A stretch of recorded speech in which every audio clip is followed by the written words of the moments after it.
Conversar agora com o professor, historiador Wander Pugliese, falar sobre esse assunto, 50 anos do golpe, da revolução, da contra-revolução, período da ditadura militar no Brasil. Nós vamos conversar agora com o professor Wander Pugliese. Professor, bom dia, obrigado pela sua presença aqui no Jornal da Nereu. Muito bom dia, é muito bom estar aqui. Eu saúdo os nossos ouvintes em todos os rincões do planeta. E uma saudação especial, calorosa, a todos os que participaram do 31 de março de 64, os nossos gloriosos militares, que assim fazendo, tomando o poder, evitaram que o Brasil fosse hoje uma Cuba. Hoje deveria, na minha opinião, ser feriado nacional. Bom, na opinião do senhor, então não foi golpe. Qual é a leitura, a interpretação que o senhor faz, então, desse acontecimento histórico na vida do Brasil, em 31 de março de 64 a 50 anos? Nós chamamos de contra-revolução porque no governo Jango, João Goulart, já havia uma revolução capitaneada através de Cuba para transformar o Brasil num país socialista. E então a ação dos militares tomando o poder, nós nem podemos chamar de golpe, porque nós vamos ver agora a história dos presidentes militares. Houve eleição, todos os generais que nos governaram foram eleitos pelo Congresso Nacional. Então, golpe não é a palavra mais correta, contra-revolução seria o mais correto, com apoio, na época, de 99,99% da população brasileira. Isso tem que ser bem claro. Só um jornal do Brasil, o jornal Tribuna da Imprensa, sustentava o governo Jango. Toda a imprensa nacional aplaudiu a tomada de poder pelos militares. Isso tem que ser bem lembrado, porque a maioria dos que estão nos ouvindo não viveram isso, não sabem, não estudaram isso. Isso não é passado para nós nas escolas, né? A maior parte da imprensa, do empresariado, da população apoiaram. Total. Pediram para os militares tomarem o poder nas famosas marchas que aconteceram naquela semana anterior. Em São Paulo, 500 mil pessoas nas ruas. Rio, Belo Horizonte e outros lugares com marchas menores. Houve um pedido para que os militares acabassem com a bagunça, que o governo Jango, o Jango era um patife. E o governo Jango tem uma média de 2 greves dia no país todo. O país estava paralisado, mais ou menos como você está vendo no panorama de hoje, invasões de terras, né, o cidadão decente acuado em casa, criminalidade solta. Então, o golpe militar, o chamado golpe militar, foi aplaudido pela imprensa. Como eu disse, só um jornal no país todo não apoiou, e pela população quase maciça. Então, isso dá legitimidade aos militares. E como é que, vamos tentar entender um pouco melhor, por que o Exército decidiu tomar o poder no país? Como é que foi arquitetada essa ação? João Goulart, o presidente João Goulart, que na verdade não era presidente, estava presidente, ele era vice do Jânio Quadros, que tinha renunciado em 61. João Goulart ele era da ala esquerda do PTB na época. O PTB na época seria hoje o nosso PT, alguma coisa assim, radical de esquerda, né?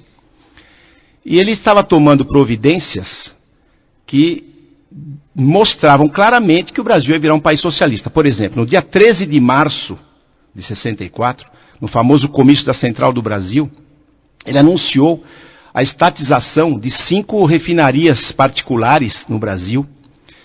Ele anunciou a estatização, o desapropriamento de todas as terras ao redor de rodovias, ferrovias e açudes.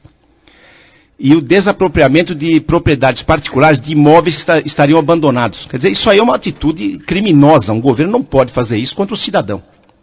Só que, claro, a radicalidade da esquerda apoiou esse tipo de ação. E isso assustou muito a classe média, não é? E também nesse discurso, nesse comício famoso na Central do Brasil, ele anunciou a pressão contra o Congresso Nacional para que houvesse uma aprovação das reformas que o governo propunha. Ele queria dar voto aos analfabetos, ele queria criar cotas nas universidades para pobres, aumentar os impostos, e isso tudo deixou a classe média empolvorosa. Isso dia 13.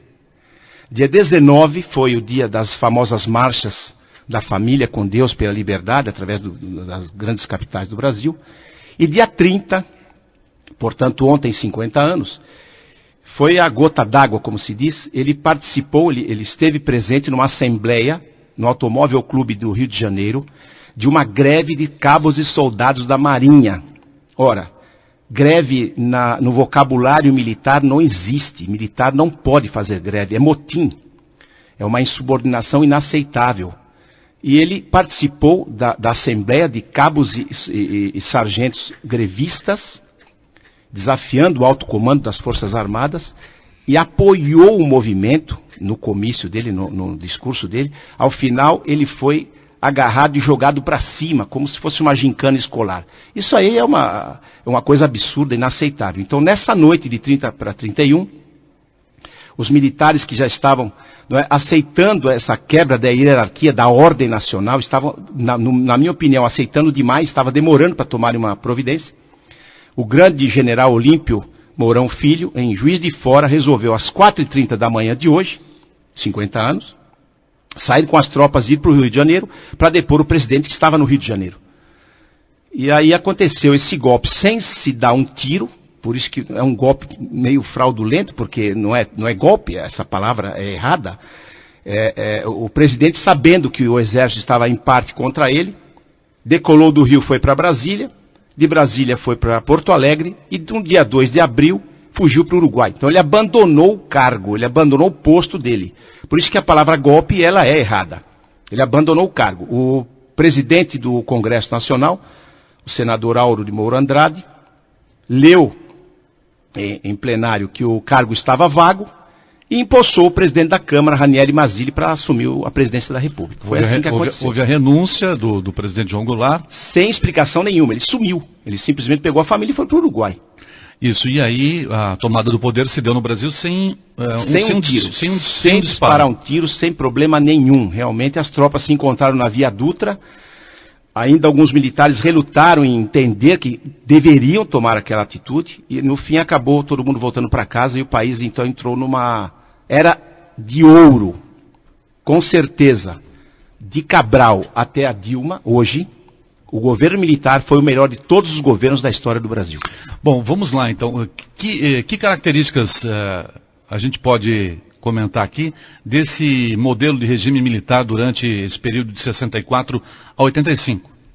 Houve um ataque à liberdade de imprensa. Sim. Houve também repressão aos opositores. Opositores armados. Armados. Sim. Vamos lá, então, nos enumere, professor, as principais características desse modelo de governo do período do regime militar. Perfeito. Para nós entendermos o global, eu gostaria de rapidamente passar pelos presidentes, não é? Por exemplo, Castelo Branco, que era o chefe do exército na época, foi eleito dia 11 de abril, portanto, poucos dias depois do chamado golpe, pelo Congresso Nacional. Ele ganhou 361 votos contra 3 votos de Juarez Távora e 2 votos do Eurico Dutra, que já tinha sido presidente do Brasil. Então teve uma eleição totalmente democrática, 3 candidatos se apresentaram e o Castelo Branco foi eleito com 361 votos, assumindo o governo. Em 66, Costa e Silva foi eleito com 294 votos contra 41. Em 69, o general Médici foi eleito, também pelo Congresso Nacional, por 393 votos contra 75. Em 73, o general Geisel foi eleito pelo Congresso Nacional, 400 votos contra 76. E esses 76 foram para aquele Ulisses Guimarães, famoso na história do Brasil. Foi derrotado, uma derrota cachapante. Em 78, o último general, o Figueiredo, foi eleito com 355 votos contra 226 de um outro general apoiado pelo então MDB.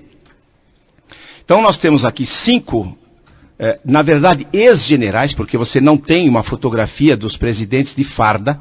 Eles, na verdade, iam para a reserva antes de serem candidatos.